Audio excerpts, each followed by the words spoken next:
Welcome grade 6. In this lesson I will be explaining the answer key of Unit 2 Materials and their Structures 2.1 Solids, Liquids and Gases.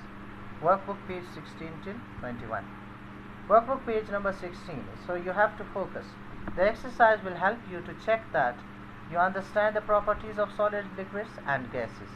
Now Zara makes a cake with icing for her family. Now what can you see?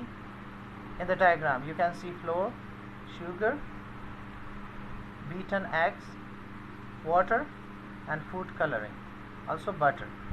Now you have to fill in this column. What things were solids? So they were flour, butter and sugar.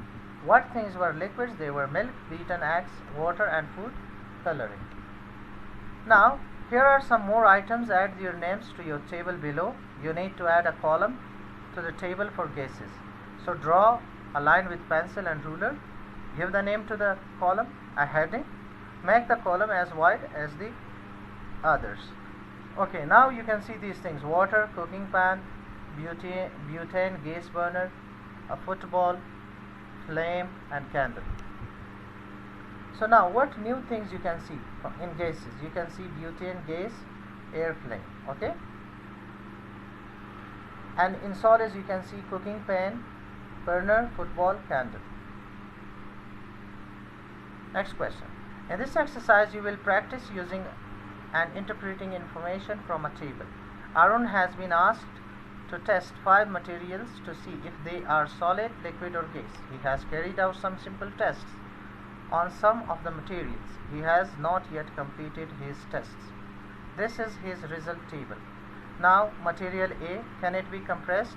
Answer is yes. Does it flow? Yes. Does it stay the same space, the same shape? No. Does the volume stay the same? No. So in the same way you can see 5 materials along with their properties. Is material A a solid, a liquid or a gas? Explain your answer. A is a gas.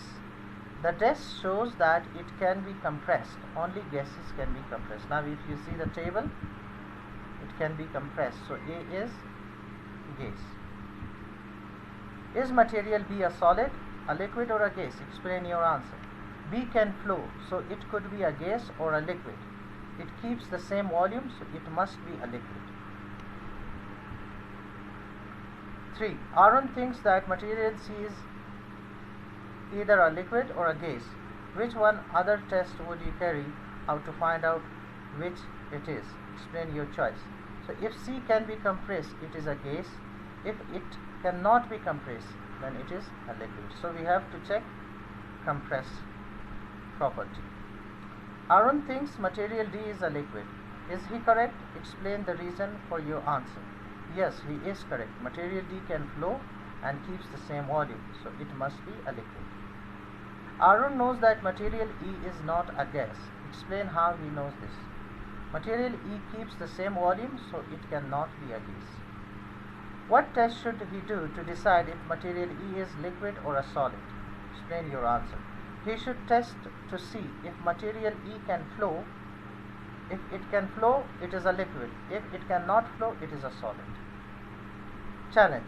In this exercise, you will consider observations of some unusual behavior of a solid. Then you will discuss and explain the reasons for these observations. Flour is a solid, but it is in powder form. When Marcus was baking, he observed that the flour had the properties shown here. He poured it, he found it took the shape of the container. Okay, see. When he tapped the container of flour on the table, the flour took up less space. The properties shown in diagram A, B and C are not usually those of solids. Write down which states of matter you would expect to have the property shown in. A liquid and a gas. B, a liquid and a gas. So A and B are liquids and gas. Okay? Explain why the flour has the property shown in. Flour is a powder. floor is solid and is so small that it can flow and be poured. B. The small floor specks are solids. These maintain their shape, but there are spaces between them, so the specks form a different shape. C. The specks of floor have air in the spaces between them, and when the specks are pushed together, the air is forced out. Thank you so much for your time.